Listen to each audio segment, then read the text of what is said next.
Hello दोस्तों, देवभूमि उत्तराखंड में आप सभी का हार्दिक स्वागत है। आज हमारा उत्तराखंड अध्ययन का 10वां पार्ट है, जिसमें हम आज उत्तराखंड के राजवंशों के बारे में पढ़ेंगे।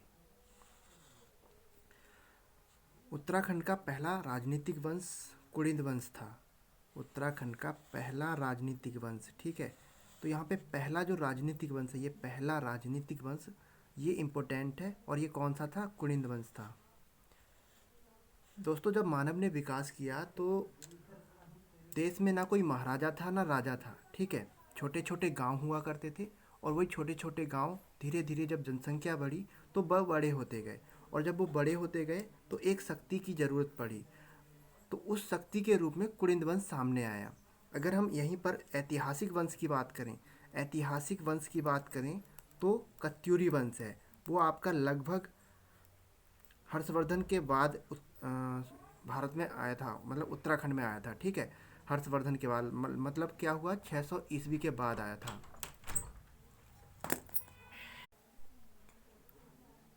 अगर हम कुड़िद वंश के समय अवधि की बात करें या शासनकाल की, या कब से कब तक रहा, तो कुड़िद वंश एक लंबी अवधि तक शासन करने वाला वंश रहा है। लगभग 1500 ईसा पूर्व से 300 ईस्वी तक।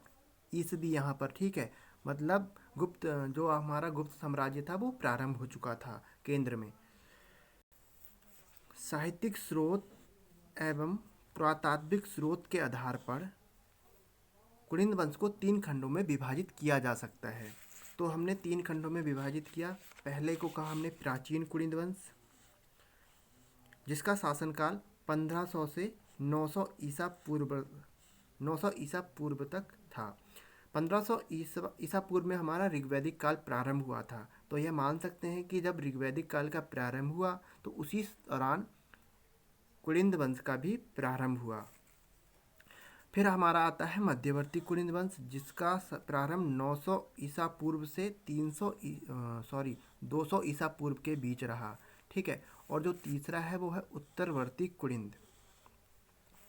तो उत्तरवर्ती कुड़िद का जो शासनकाल रहा वो 200 ईसा पूर्व से 300 ईस्वी तक रहा। तो यहाँ पर एक हमारे इतिहासकार हैं यशपाल सिंह कटोच, ठीक है। यशवंत सिंह कटोच हैं। यशवंत सिंह कटोच, उन्होंने जो उत्तराखंड का इतिहास है और कुड़िद वंश का इतिहास है वो इसी काल को माना है। अपनी बुक में इसी काल को लेकर वर्णन किया है, क्योंकि इस काल के सर्वाधिक क्या प्राप्त हुए हैं? सिक्के प्राप्त हुए हैं। और यहीं पर हमारा जो सबसे प्रतापी शासक था अमोधभूति, वही था, ठीक है। तो उसी के आधार पर जो कटौज जी हैं, इतिहासकार हैं ये, इन्होंने उत्तराखंड के कुड़िद वंश का वर्णन किया है। उससे पहले जातियों का इतिहास बताया था, ठीक है। अब बात करते हैं हम प्राचीन कुड़िद की। तो प्राचीन कुड़िद का जो अध्ययन है वो पौराणिक साक्ष्यों के आधार पर करते हैं। प्राचीन कुड़िद का किसके आधार पर वर्णन मिलता है? पौराणिक साक्ष्यों के आधार पर। तो पौराणिक साक्ष्य क्या हो सकते हैं? तो जैसे हमारे महाकाव्य हैं, रामायण, महाभारत, और क्या है, विष्णु पुराण, और क्या है, और हमारी एक किताब है अष्टाध्यायी, जो पाणिनि जी ने लिखी थी, ठीक है। तो अगर हम बात करें विष्णु पुराण में, तो हमें विष्णु पुराण में जो कुड़िद है उन्हें पल्लकश्य का वर्णन मिलता है, ठीक है। पल्लकश्य कहा है विष्णु पुराण में, कुड़िदों को पल्लकश्य कहा है। जबकि अष्टाध्यायी में क्या कहा गया है? कुलुन। अष्टाध्यायी की रचना पाणिनि जी ने की थी, ठीक है। तो ये इंपॉर्टेंट है। यहाँ आपको बुक का नाम भी याद रखना है, और बुक के साथ आपको उसका राइटर भी याद रखना है, और कुड़िदों को क्या कहा है आपको यह भी याद रखना है, ठीक है। तो कुड़िदों को कुलुन कहा गया है। इसके अलावा महाभारत में क्या कहा गया है? तो कुड़िदों को द्विज श्रेष्ठ कहा है, द्विज श्रेष्ठ, ठीक है। ये क्यों कहा है? इसका अर्थ यह होता है श्रेष्ठ पुरुष। और श्रेष्ठ पुरुष किन्हें कहा जाता है? आर्यों को, ठीक है। तो एक प्रकार से यह भी कहा जाता है कि जो कुड़िद हैं वो आर्यों की एक शाखा है। आर्यों का आगमन भारत में ऋग्वैदिक काल के दौरान हुआ था, ठीक है, 1500 ईस्वी के आसपास। ऐसा भी कहा जाता है जो सिंधु घाटी सभ्यता है उसके विनाश का मूल कारण आर्य थे। ठीक है, तो महाभारत में कुलिंदों को द्विज श्रेष्ठ कहा गया है। और जो मुख्य रूप से महाभारत में वर्णन मिलता है सभा पर्व में मिलता है। ठीक है, आरण्यक पर्व, जब पांडवों को वनवास हुआ था वहाँ पर कुलिंदों की जानकारी मिलती है, क्योंकि जो पांडव थे वो उत्तराखंड की भूमि पर ही वनवास के दौरान समय व्यतीत किया था। इसके अलावा भीष्म पर्व में भी कुलिंदों की जानकारी मिलती है। और यहाँ पर एक मुख्य बात है कि महाभारत में ऐसा भी कहा गया है कि जो कुलिंदों का शासक था राजा सुबाहु, ठीक है, इस इसने महाभारत के युद्ध में पांडवों का साथ दिया था। ठीक, किसका साथ दिया था? पांडवों का साथ दिया था। इसके अलावा एक और हमारा महाकाव्य है रामायण। तो रामायण के किष्किंधा कांड में भी कुलिंदों के बारे में जानकारी मिलती है। तो इससे तो अनुमान लगाया जा सकता है कि कुलिंदों का जो इतिहास है वो बहुत प्राचीन काल का रहा है। ठीक है, लेकिन हमने अपने अध्ययन के लिए, ठीक है, क्या किया, उसको सरल बनाने की कोशिश की और 3 कालखंडों में विभाजित कर दिया, 3 खंडों में विभाजित कर दिया। ठीक है, इसके बाद हमारा है मध्यवर्ती कुलिंद। मध्यवर्ती कुलिंद,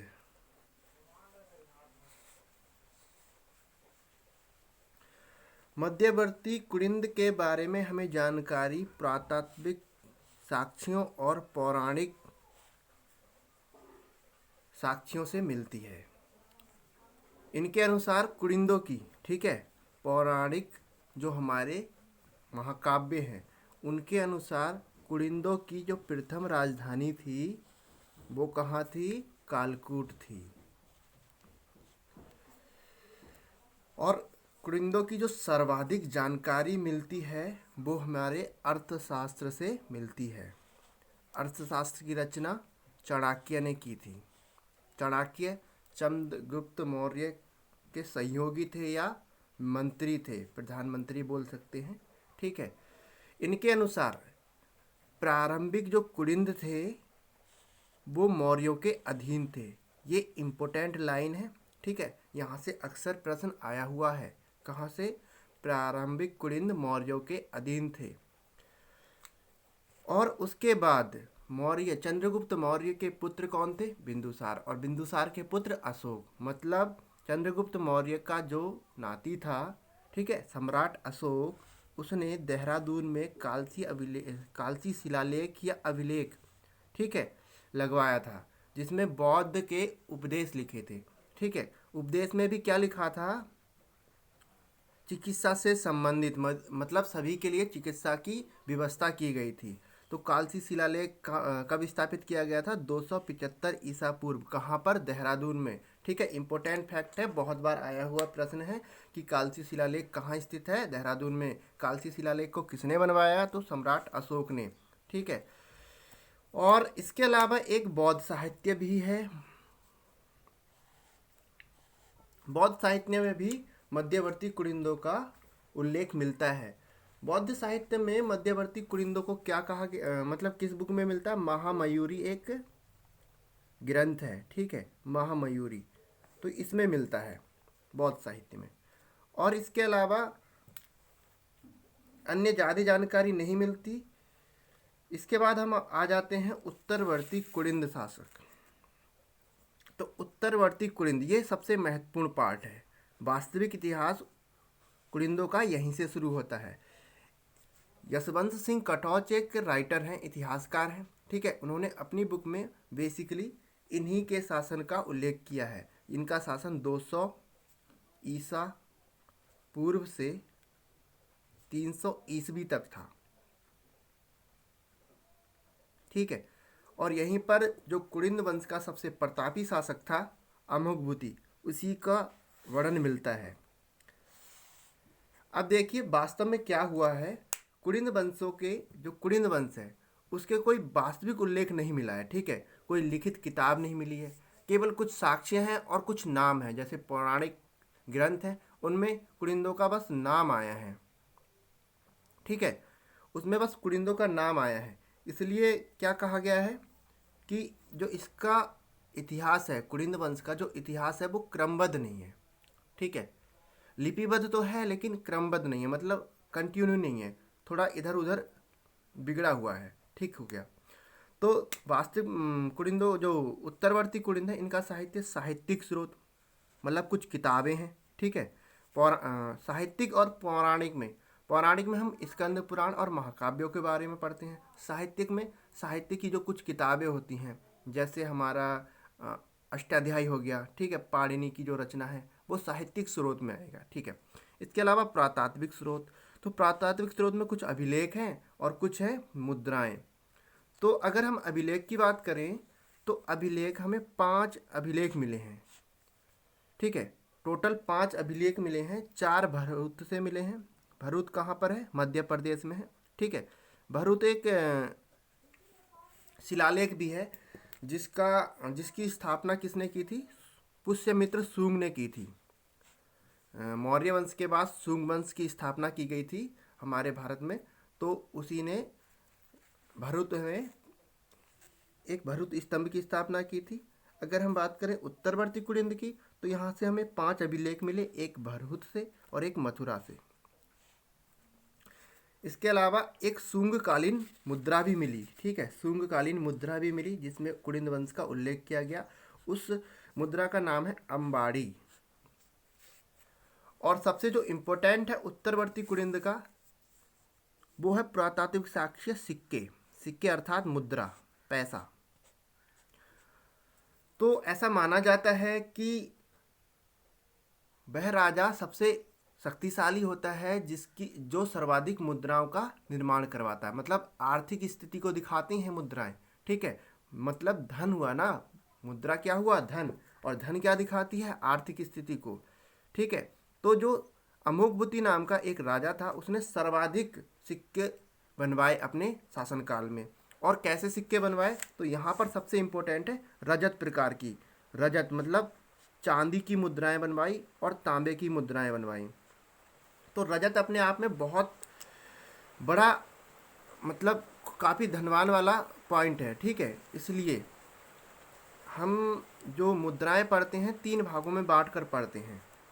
अमोघभूति मुद्रा, अल्मोड़ा प्रकार की मुद्राएं और छत्रेश्वर प्रकार की मुद्राएं।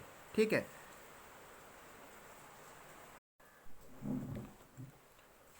अक्सर इन मुद्राओं से प्रश्न आए हुए हैं, तो आप इन मुद्राओं पर विशेष ध्यान रखिएगा।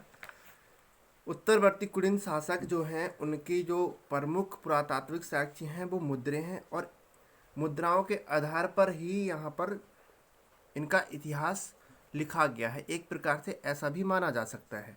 ठीक है। तो सबसे ज़्यादा जो मुद्राएं मिली थी वो जो कुलिंद वंश का सबसे प्रतापी शासक था अमोघभूति, उसकी मुद्राएं मिली थी। और उसने कैसी मुद्राएं बनवाई? तो रजत व तांबे की मुद्राएं बनवाई। ठीक है।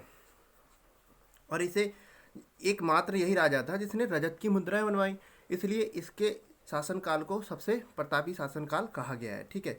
और ये सबसे प्रतापी शासक था। इसके अलावा इसमें जो अमोघभूति प्रकार की जो मुद्राएं थी वो किस शैली में थी, किस शैली का प्रभाव रहा? तो यहाँ पर ये यूनानी शैली का प्रभाव रहा है। ठीक है। इस तरह के क्वेश्चन आते हैं, इन पर विशेष ध्यान रखिएगा। इसके बाद अगर हम बात करें उन मुद्राओं में किस लिपि में लिखा गया है, तो खरोष्ठी और ब्राह्मी लिपि। ब्राह्मी लिपि संस्कृत की क्या है? लिपि थी। इसमें जो छाप लगाई गई थी शिवनंदी त्रिशूल की लगाई गई थी। ठीक है। इसके अलावा चक्र भी मिलता है किसी किसी मुद्रा में, किसी में नारी मृग भी मिलता है और किसी में स्वास्तिक का भी मिलता है। इसके अलावा उसमें लिखा क्या गया था बात करें तो यहाँ पर लिखा गया था कुलिंदस्य अमोघभूति। तो यहाँ से सीधा सीधा नाम मिलता है अमोघभूति का। ठीक हो गया। अगर अल्मोड़ा प्रकार की मुद्रा की बात करें तो अल्मोड़ा को आप जानते हैं ताम्र नगरी के नाम से भी जाना जाता है। तो यहाँ पे तांबे की सर्वाधिक मुद्राएं मिली। ठीक है। इसलिए यहाँ पर अल्मोड़ा प्रकार की मुद्राएं कह दी गई। ठीक है। और अगर यहाँ पर देखें तो मौर्य शैली का प्रभाव था। उस समय केंद्र में मौर्य वंश था और यहाँ पर मौर्य शैली का प्रभाव था। यह भी ब्राह्मी लिपि में थी। और अगर इनके छाप की बात करें, सिक्कों पर क्या छपा था, तो एक तरफ मानव मूर्ति छपी थी, तो कहीं किसी सिक्के में जो है कुबड़ वाले बैल की छाप थी। ठीक हो गया। इसके अलावा जो लास्ट है हमारा छत्रेश्वर प्रकार, यहाँ भी तांबे की मुद्रा पाई गई थी। और ये किस शैली में था? कुषाण शैली में। और लिपि कौन सी थी? इनकी भी ब्राह्मी लिपि थी। और इसमें क्या लिखा गया था, मेनली जो सबसे ज़्यादा पाया गया वो भगवत छत्रेश्वर, मतलब ये राजा थे, ठीक है, इनकी छाप मिली थी। ठीक, तो ये आपका जो कुलिंद वंश का इतिहास है एक प्रकार से पूरा हो चुका है, क्योंकि कुलिंद वंश के इतिहास में आपको बहुत ज़्यादा कुछ जानकारी नहीं दी गई है। ठीक है, इनका जो इतिहास लिखा गया है वो पुरातात्विक साक्ष्यों और सिक्कों के आधार पर लिखा गया है। कोई साहित्यिक वैसा स्रोत नहीं है कि बहुत ज़्यादा डिटेल में कोई जानकारी दी है। और यहाँ से जो बेसिकली प्रश्न आते हैं वो उत्तरवर्ती कुलिंद से आ जाते हैं। जो कालची शिलालेख है यहाँ से अक्सर प्रश्न आया हुआ है। एक यहाँ से प्रारंभिक कुलिंद मौर्यों के अधीन थे, यहाँ सीधे सीधे क्वेश्चन आता है किसके अधीन थे। ठीक है, और अभी तक जो प्रश्न आया है फिर सिक्कों से आया है। ठीक है, कि किस प्रकार के सिक्के, ये रजत मुद्रा और ये तांबे मुद्रा। अब संभावना क्या है आने की, ये शैली जो छत्रेश्वर प्रकार के थे वो कुषाण शैली में थे, और जो अमोघवती प्रकार के थे वो यूनानी शैली में थे। ठीक है, इसके अलावा लिपियाँ आती हैं खरोष्टी और ब्राह्मी लिपि, तो एकमात्र अमोघवती प्रकार है वही खरोष्टी और ब्राह्मी लिपि में है। ठीक है, आपको उम्मीद है ये वीडियो पसंद आई होगी, और अगर आपको हमारी दिए गए नोट्स पसंद आ रहे हैं तो आप हमारे चैनल को सब्सक्राइब कीजिए। इसके अलावा आप उत्तराखंड की जो बेसिक क्लासेस हैं उनको पढ़ने के लिए जो आगे की वीडियो हैं वो देख सकते हैं, और पूरा उत्तराखंड विस्तार से पढ़ने के लिए हमारे चैनल पर बने रहिए।